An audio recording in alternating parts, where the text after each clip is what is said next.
America is back, baby. We're winning sports and attacking countries our leaders can't pronounce. The US has launched Operation Epic Fury. Our Pentagon has a $1 trillion budget, and that's the best we got. What kind of dork would think that's cool? It's known as Operation Epic Fury, which I gotta say is just awesome. The operation names from the administration, top notch. Midnight Hammer was great last year. Operation Epic Fury, yeah, man. Epic Fury. That's exactly the kind of dork that would think this name is cool. The strikes were focused on taking out the powerful figures and locations in Iran. And don't worry, they're only attacking military targets. States airstrike at girls' elementary school and kill 175 people? Not that we know of, Sean, and the Department of War is investigating this matter. And we airstrike to school? What the f***? That's sad. Why do us Americans always have to force our cultures onto other countries? What did he say? What? We're known for one thing when it comes to schools, and it's not how good the education is. It's how good the accuracy is. That's f***ed up. And even Dubai got hit by the striking. So dudes selling courses and building fitness apps who tweet in the trenches just after updating spreadsheets for an hour are now officially in the trenches, which means we now need to be prepared for being sold courses online on how to survive airstrikes. But seriously, that was kind of a mean dig. I hope everyone is safe. And the only location that was hit are the factories that are making Dubai chocolate. That looks disgusting. Only coconut belongs in chocolate, and I stand by that. Now, we all agree war is bad, especially if you're Lindsey Graham's wife, because it's the only time that creature gets in her. The Republican senator, who somehow looks like he was pulled out of a wax museum because he started melting, tweeted that. No, seriously, read that. I'm in awe of another man? Maybe those rumors about you are true, Lindsay. In Operation Epic Fury, I just can't get over the name.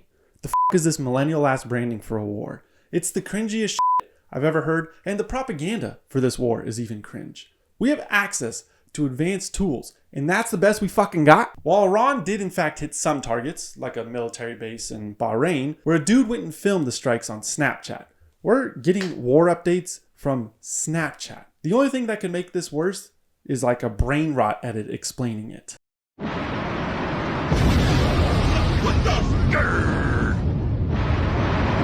The United Blocs and Israel have launched a massive joint military operation against Kraftran. The strikes began early this morning across multiple Kraftran villages, including Tehran, Piston Fahan, and Redmond Shah. I want to hate that, but I genuinely actually learned a bit from that. What the f***, dude? The strikes started early Saturday morning because Trump never fails to do any military intervention on a weekday to try to save the stock market. And that's like the one good thing that he does, because my portfolio needs it more than ever right now. He's a real one for that. And why this happened is Operation Epic Fury is focused on regime change in Iran. At least they say, because right before the strikes happened, the White House literally tweeted, "Drill, baby, drill." And I feel like I've seen this before. What about people who say you're only interested in the Middle East for oil? What? Huh? Oil? Who said something about oil, bitch? You cooking?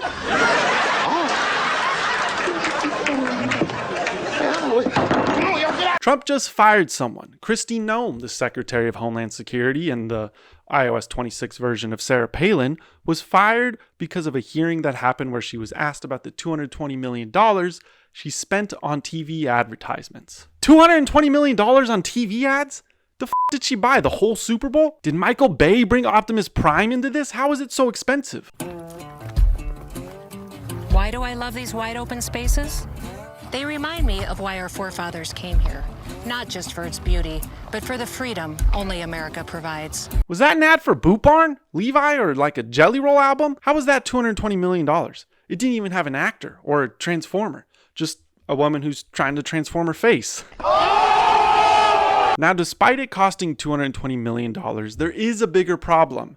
She was asked if Trump approved this. The president approved ahead of time you spending $220 million running TV ads across the country in which you are featured prominently. Yes, sir. We went through the legal processes, did it correctly. Did the president worked know with you were going to do OMB. this? Yes.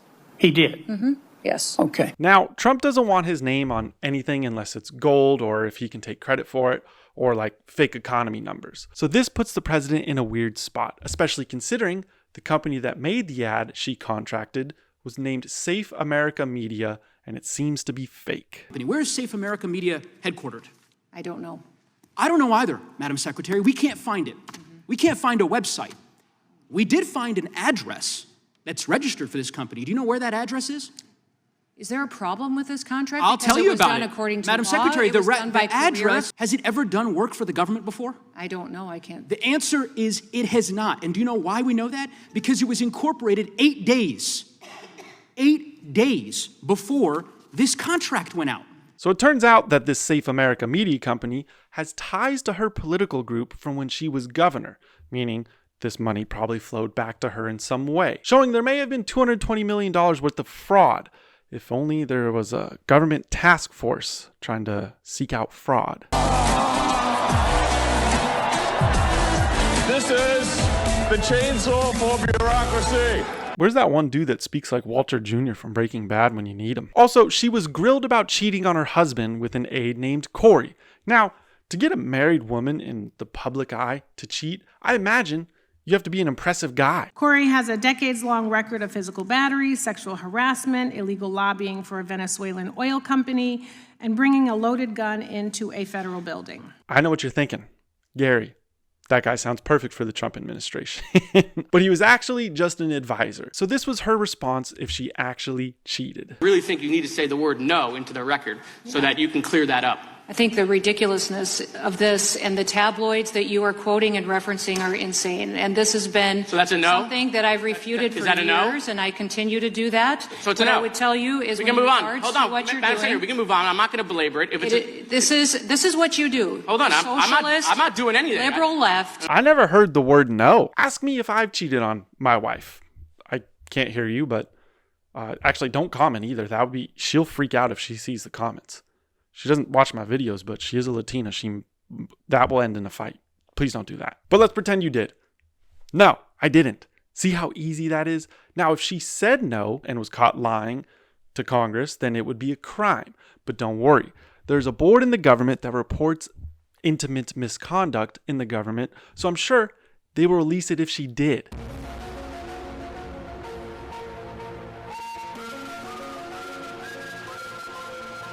A new war has started inside the Trump administration, and it's about glyphosate. And no, that is not a weight loss medication. That is the weed killer that is sprayed on our food.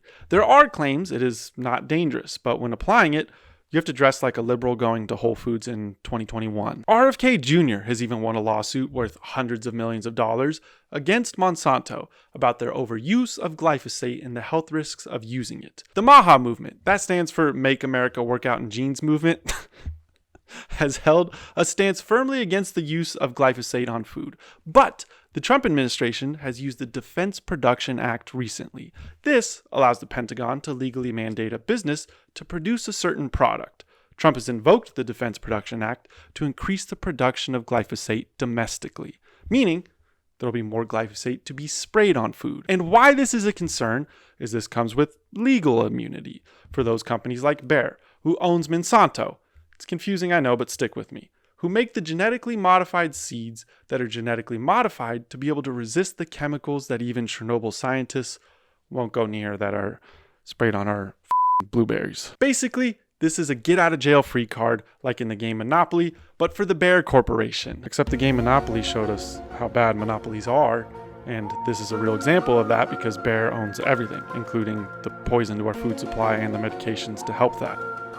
Holy how is this allowed? Someone give me a pair of Levi's, I'm pissed off and I need to hit legs. So the war has started now between raw milk drinkers and corporations because RFK Jr. and his movement have been against this from the beginning, which anyone should be. So there is now a divide among the MAHA movement and the MAGA movement. You could say they have grass-fed beef. That was fucking stupid.